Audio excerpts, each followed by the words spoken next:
What is up, everybody? Welcome back here for another episode of Dolphins versus the World. And as always, I'm joined by our producer, the man behind the camera, Joel, and Anthony is with me today. And it is a good day. It is a victory Monday. Anthony, how are you feeling? I'm feeling good, man. It is really cool to be 9-3. We'll obviously get into, what that means and stuff in the podcast, but I just feel like it's just a good time anytime you're winning. But I've never really experienced anything like this as a Dolphins fan. I think we're both in the same boat because of when we became fans. So it's just like a really, really awesome time to be a fan. So I'm just enjoying it. Yeah, first time since 01. We've been 9-3, and I'd be lying to you if I said I remember that. But yeah, the only other interesting thing is the Detroit Lions are also 9-3 for the first time since 1960. So just a lot of history being made here. How bad is that? That was I didn't know that until when you great reaction. Yeah, I had no idea. You said the Detroit Lions, and in my mind I was like, where's he going with this? Like, I was like, who did they play? Did they beat someone? you said 19, and I'm thinking like 1998. My parents weren't even alive at that point. Yeah, no, neither was I. Didn't even think of that. Neither were mine. That's just unbelievable. But yeah, shout out to them too. But first, yeah, you gotta give congrats to the Dolphins. Yeah, it's a complete effort. We were talking a bit briefly before, but like for me, like not A+ all around, but basically A+ all around. Like from the start to the finish of that game, it was just a complete dominant performance on both sides of the football. And I said before, that's what I was looking for finally for the both offense and defense to have a good game. And that certainly happened in this one. It was great to watch. No, yeah, I mean, I didn't get to watch all of it. I stopped watching after was it the touchdown drive? I think right after halftime, I think we came out and scored a touchdown. It was like it was 31, and then after halftime, I think we came out and scored that Devon A-Chain first touchdown. I stopped watching after that because I had work or rehearsal, I should say. But yeah, it was just like a complete ass whooping. For the Commanders, I don't know what strategy that was to stop Tyreek Hill. It was shocking to me that first touchdown. It was just like they have a linebacker lined up on Devon A-Chain, and then they have a slot corner on Tyreek Hill 1-on-1, and he's a rookie. So I don't really know what the game plan was. It was pretty bad, to be honest with you, but luckily that's not my team that I root for. But yeah, man, I mean, every week, and I guess this would kind of segue maybe a little if you want to talk about the AFC playoff picture or landscape a little bit before the game. But like every week there's a game or something that happens that makes me like, I guess, a little more aware that like any NFL team can be had any week. And I think there is something to be said. Like there needs to be credit given to the Dolphins that when they play the teams that they should beat, they whoop their ass. And the closest game we played, I think, was probably the Raiders game. I don't really consider divisional games like that Patriots first week because divisional games, even no matter how bad the team is, like they're still can be tough. But I understand there's going to be criticism. The Dolphins haven't beaten anyone that's on their level or better. And certainly we all, you, me, everyone included, want that to happen. And there's going to be an opportunity to do that. But with the Chiefs losing to the Packers, they lost to the Broncos. The Bills lost to the Broncos, almost lost to the Giants. They lost to the Jets. Every week, there's just a reminder that this is the NFL. And I don't think that just because we beat the Commanders by 30 points and scored 45 points on them, that shouldn't just be brushed off to the side because they're the Commanders. This is they're professional athletes getting paid. And, we'll talk about the game, but the way the Dolphins won, the drives they had, at the very end of the game, I mean, I think it was like a 12 or 13 play drive. Every play was a run. That's just like really encouraging. And then on defense, to be able to hold the Commanders, who I understand they don't have the greatest offense, but you and I talked about how they can be like quietly dangerous. Maybe not win a game, but score a lot of points. And to hold them to 15 points, one of them was in garbage time, and you don't have Javon Holland, you don't have Jalen Phillips. We'll talk about that. And Jerome Baker left after like the second quarter. That to me is just like really impressive. So I don't really have much negative or much down stuff to talk about with this game, to be honest with you. Yeah, I mean, and there's another big game tonight. I think that almost is more interesting to talk about the AFC landscape than the game itself for the Dolphins. But yeah, I mean, credit to the Dolphins. Like it's tough to go out and beat any team on any week. Like you could go back to Tom Brady with the Patriots. Like they'd always struggle against the Dolphins, even though they weren't the best team. Like look at the Chiefs now. If it were so easy to win every week, then why are the Dolphins the only undefeated team ever? But people don't talk about it. It's not as interesting to talk about because it's a lot funnier to just make fun of the Dolphins or the Cowboys when they can't beat teams that are on their level.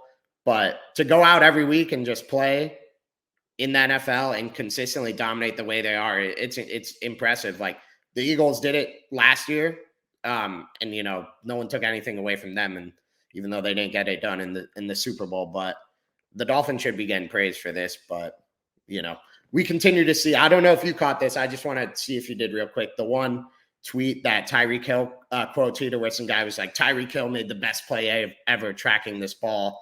And then Tyreek was like, I actually ran the wrong route, and got there. Did you see that? Yeah, I don't know if I commented on it. I don't think I did because I saw it and I didn't know if we were going to talk about it because, like, I don't know, man. Like, what?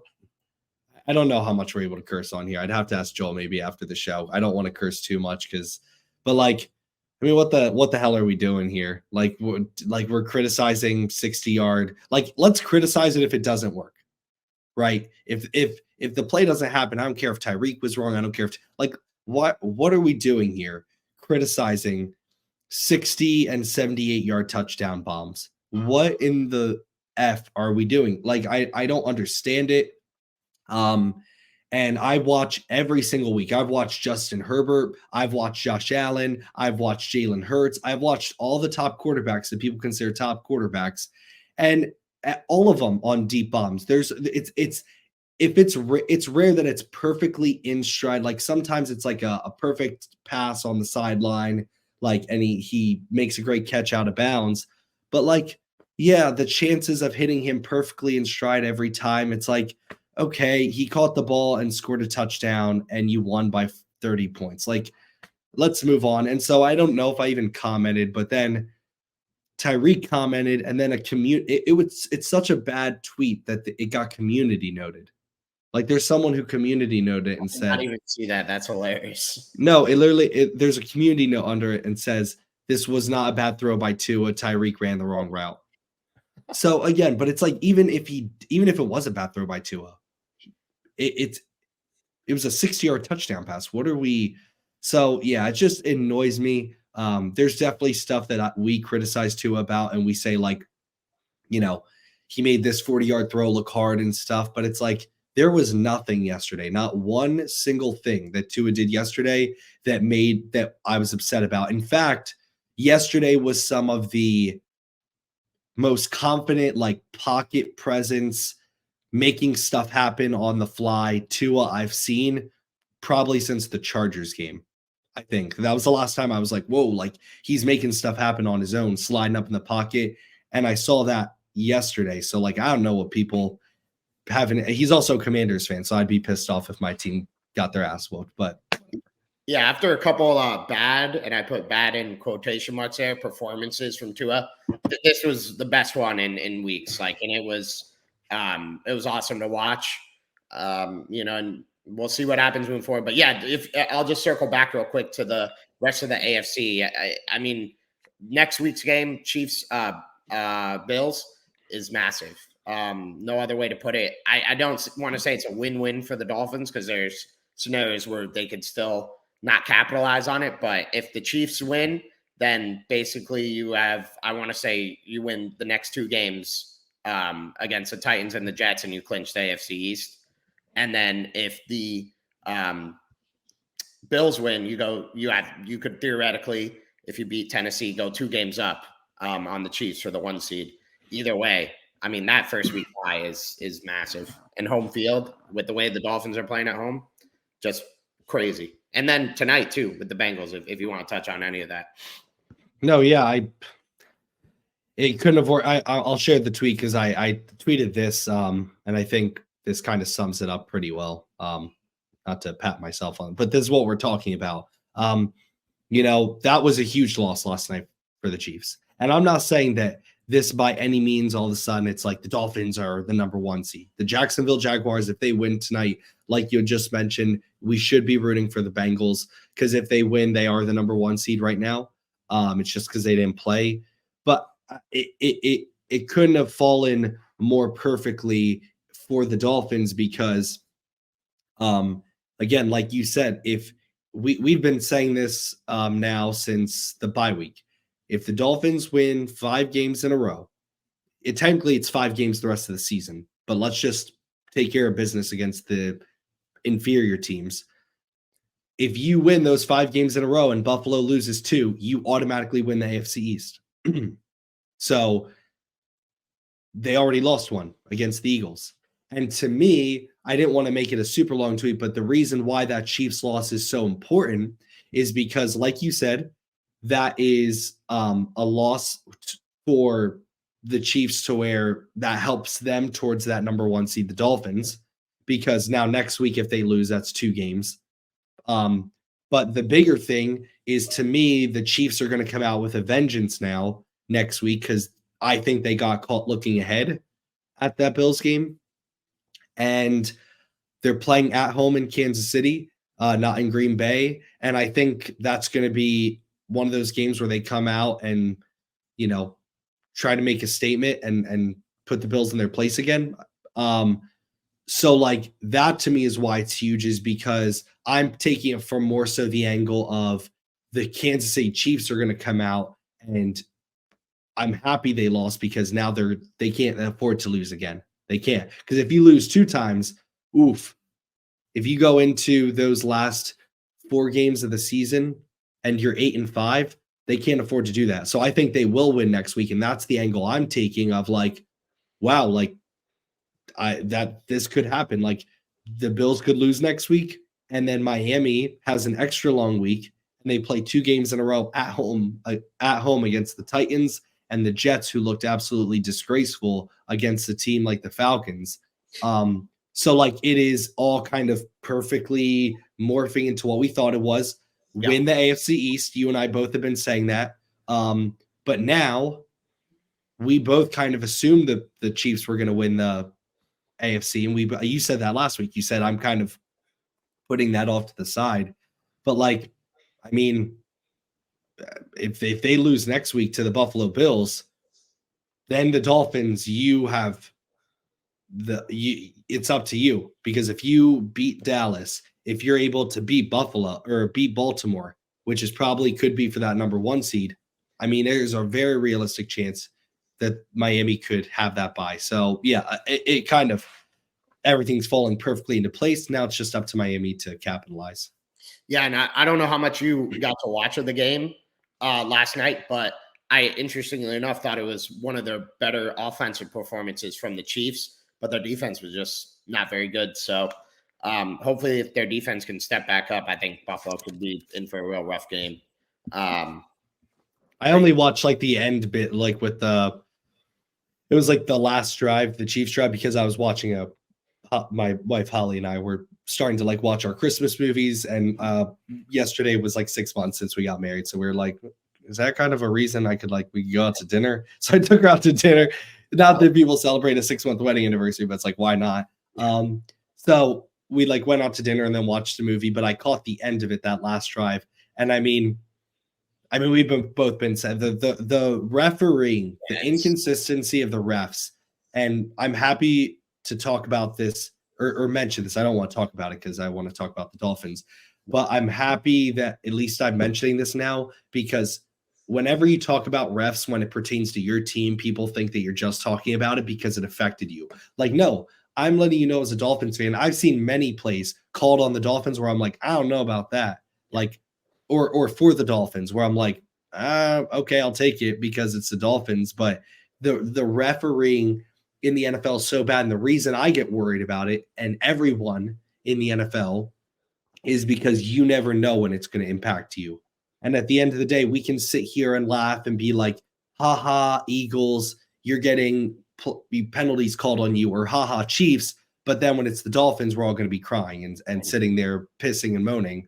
So, like, I get mad whenever I see bad refereeing because I'm like, these refs at some point are going to call the Dolphins game.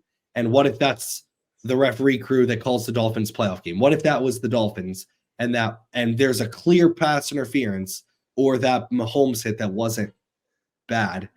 It's just really bad, and it pisses me off. And I've been saying for years now that refs should be held accountable and have to hold press conferences after games because I really believe that that'll make them be more deliberate with the calls they make.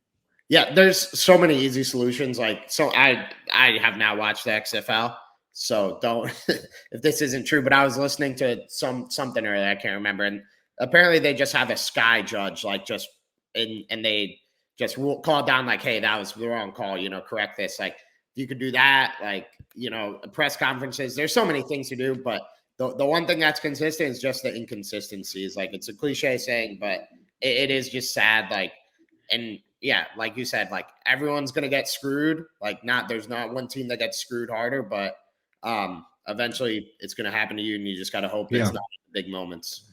Yeah, to me, the way I would do it, because you can't like every single penalty, you can't be like, oh man, that's we need to review that. Like, holdings, I'll get.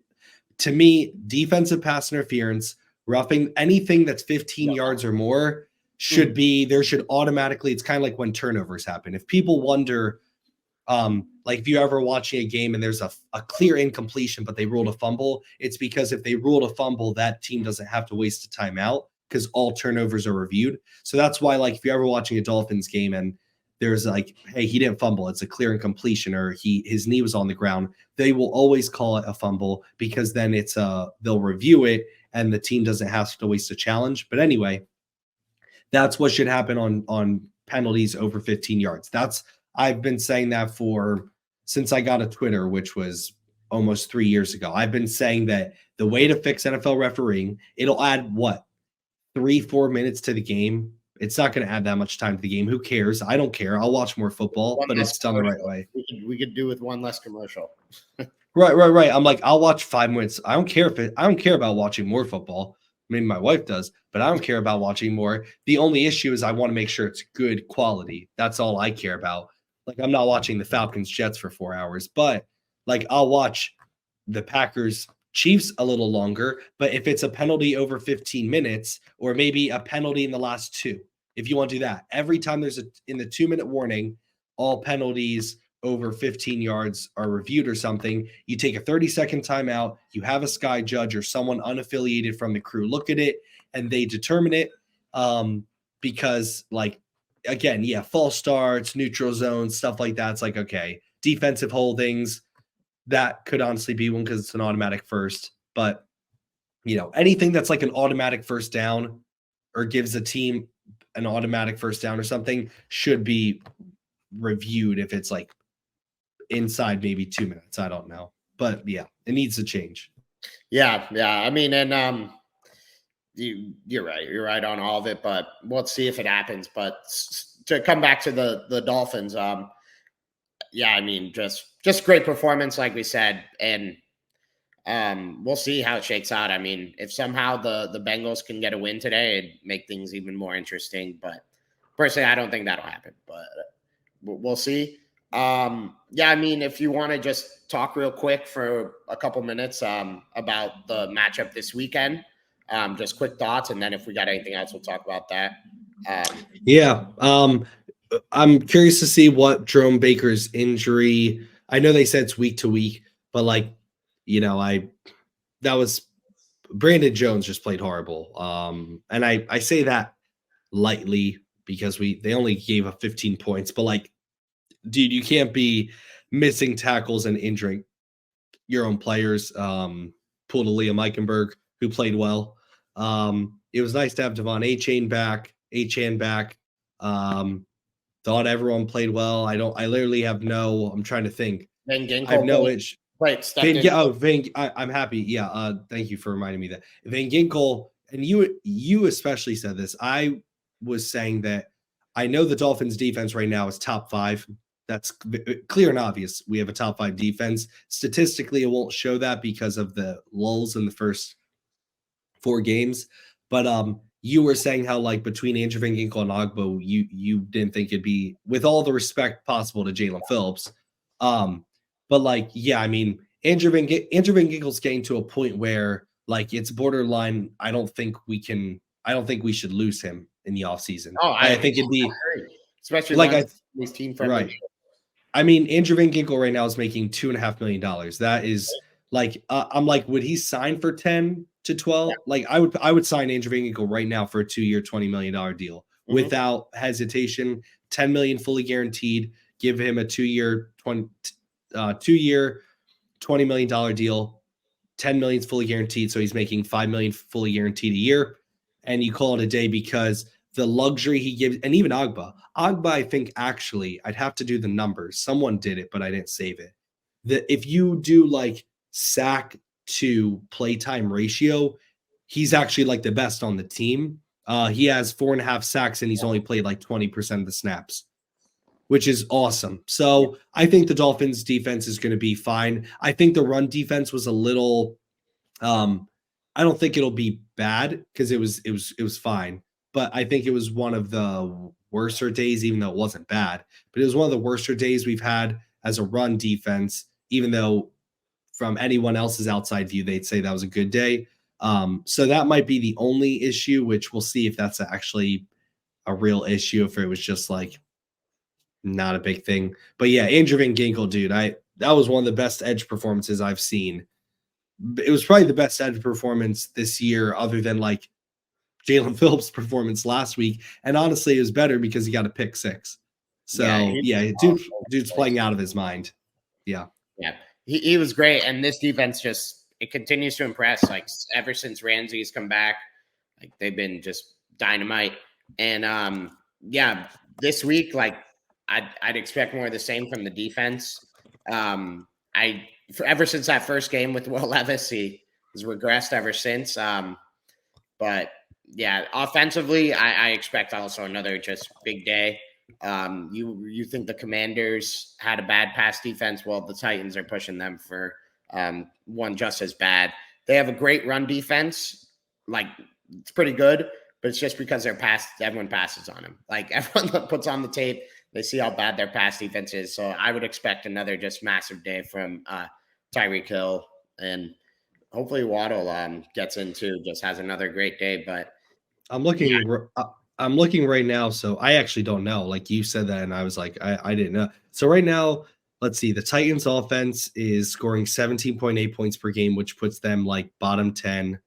So that's not good. Let's see what their defense. I think their points per game defense is pretty good, right? Their points per game defense is at 21.3, which is actually above Miami, but we know that's not the actual case because our defense is top 3 really in most statistical categories since week 5.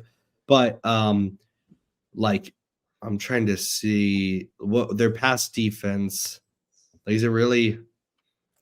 Oh, yeah, it is bad. They're giving up 231 yards a game. And I think I'm looking at their schedule, but they have like some games in here against Bryce Young. I know they've played. Right. So, and there's still that. Yeah. He was hurt. Yeah. I'm trying to think. You want to know something shocking? The Philadelphia Eagles have the 3rd worst pass defense in the NFL. Yeah, it's attackable. Like it's a shame that the Dolphins like got him when they did. If they had a second go around, they'd win right now. Yeah. I don't care where you want to play. I don't care where they play. You could, I mean, just look at this game, like over the middle of the field, like Deebo Samuel was just a monster. Them, they can't cover the middle of the field, the Eagles, right now. Right. But yeah, I mean, but I expect another just, for lack of a better word, easy game. Yeah, I expect it to be like 31-17. I don't know score prediction. We'll do one obviously for the next episode. But and they also don't have Jeffrey Simmons. Yeah, and who's their best player, obviously, except Derrick Henry, probably on their team. He's in concussion protocol, I think. I mean, he took a really bad hit. I don't know if they put him in, but if he's not in, should be in. He was bad. Yeah, Derrick. Well, there's that whole thing where Mike Vrabel like clarified that he is playing, even though Ian Rappaport or Adam Schefter reported he was playing. You know, it smells fishy, and it's not because I'm a Dolphins fan, but I didn't even think about this. I wonder how much David Long's going to have input on this. He might. I don't know, but yeah, I mean, Jeffrey Simmons is their best player, I would think. I don't really know the Tennessee Titans too well, so I'm not going to claim I do, but he's really the only name I know other than Derrick Henry. I mean, not the name I know, but only big name I know other than Derrick Henry. So, like, the fact that he's not playing is huge. And the Dolphins are able to, I mean, again, we've seen the Giants defense. The Patriots defense is actually, over the last 4 games, the best in the NFL. We scored 31 on them. The Dolphins defense offense has shown that they pretty much, if they're playing at home or they're playing an inferior team on the road, they can it doesn't matter. Your defense doesn't really matter at all. So yeah, I mean, I expect us to fully win. So when was the last time? Like, I'm trying to think. I've never, as a Dolphins fan, been this confident no matter the team we play. Like, yeah, I guess the good teams, but I feel like that's every team. When you play good teams, you're always like, I don't know. Like, when we play the Cowboys, I'll be like, I could see the Cowboys winning. I expect us to win, but like, I've never gone into like a game like this, like Tennessee, and like, no, we're winning the game. I don't like, I've always been like, we should win the game, but I don't know. It's Miami, right? Yeah, exactly. Like, right. It shouldn't be this way in the NFL. Like, this, like a college feeling, like when you're just going against like Alabama's playing like Middle Tennessee, it's just like, this is even gonna be a game. Like, I honestly feel that way. Like last week, the Jets coming up again. Like, if it somehow was close, like I'd be stunned if there wasn't an injury to to a valuable position.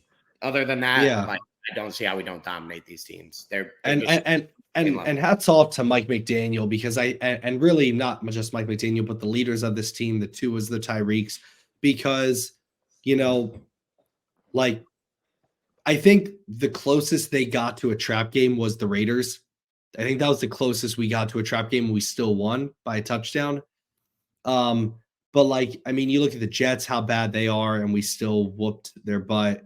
The Commanders could have easily been, with everything they're going through, they're going to fire the coach, this, that, like you to go out there and play that well on the road. So that's why I have confidence. Like, I don't feel like the Tennessee or the Jets game are going to be trap games, because I think what I love about the Dolphins team, and then this is the last thing I really need to say on the podcast today. What I love about this Dolphins team is they're not afraid to talk about like playoffs and how that's the goal for them. Like, you always hear like, I don't even know who we play next week. Like, I'm taking it. Like, yeah, you have to take it 1 week at a time, but can we stop? Like, you're over here quote tweeting some rando with 60 followers. I know you care about this stuff. Like, let's stop acting like you're a robot. And I love that they don't shy away from that. I love that they're like, yeah, like, we want a home playoff game. We want the number 1 seed. And I think that's what's keeping them motivated, is like, if I could promise you, if you and I, Chase, are talking about, hey, if we win these next 2 games and Buffalo loses 1 more, we win the AFC East. If we know that, these guys are getting paid millions and have all these analytic stat guys, I promise you they know, and their coach knows. And that's definitely, I think, driving them. I think that is 100% a motivating factor. And now that the Chiefs lost last night, I think they smell blood in the water. I do. So yeah, I'm excited for the next week's game, but obviously we'll save some of that for next episode. Yeah, I agree with you. They're focused. Like they show up every week, ready to go, focus. Like even you said, the Raiders was like a trap game, but I mean, like there was like some just crazy turnover stuff there that like kept that from being a blowout. But I mean, you summed it up there. Like there's blood in the water. But Yeah. Couple final things here. Hard Knocks, another episode. Did you see the clip of the roller coaster? Yeah. I love how that's just what we're doing in practice. Yeah. They're like, hey, we're gonna score like a lot of touchdowns on them. So I mean, teams do that all the time. We're just getting to see it. I'm just joking. Like, teams always practice touchdown celebrations for if that happens. But I don't know about you. I liked the roller coaster, but like I wasn't like I was like, oh, that's I was more like happy because I was like they're having fun. But I was like, well, okay. Like I liked the Remember the Titans and like I liked those more. The roller coaster was cool and everything. It needed to be a little choreographed more. It was a little off at time. Like they brought their arms in, but like Braxton was in the front, I think, and he was a little off. But no, I just love that they're having fun. And you know, I just this team has a new swagger to them. Like Tua going on Manning cast tonight. I'm gonna watch that pretty soon here because he's gonna be on the whole first quarter. But like there's just a different confidence. Like I don't know if you saw before the game, but Tua like led the pregame huddle and he was like passionate. Like normally, if you've seen the pregame huddles that the Dolphins post, he's like, all right, let's go out there, let's focus, guys. You know, let's be the best we can be. Let's go. And it's like, okay, like that's him. But like he was like hyped up before the game. He was like, I was like, oh, okay, Tua, like, let's go. So there's just a confidence to this team that I'm really liking right now. And it's a good time to be a Dolphins fan. Yeah, I think watching Hard Knocks, like you could see it's like it's a really close team. Like, yeah, I don't know what it's like in other locker rooms, but like to me, they just seem like they all like each other. They're all serious, they're all genuine. They all have like the same goal, and it's just a tight locker room, and it's awesome to see. But from us at Dolphins Nurse the World, everyone, like, share, comment, subscribe. Please do all that. Really does support the channel. We appreciate you all supporting us, and look forward to talking some more Dolphins football here soon. Fins up. Fins up.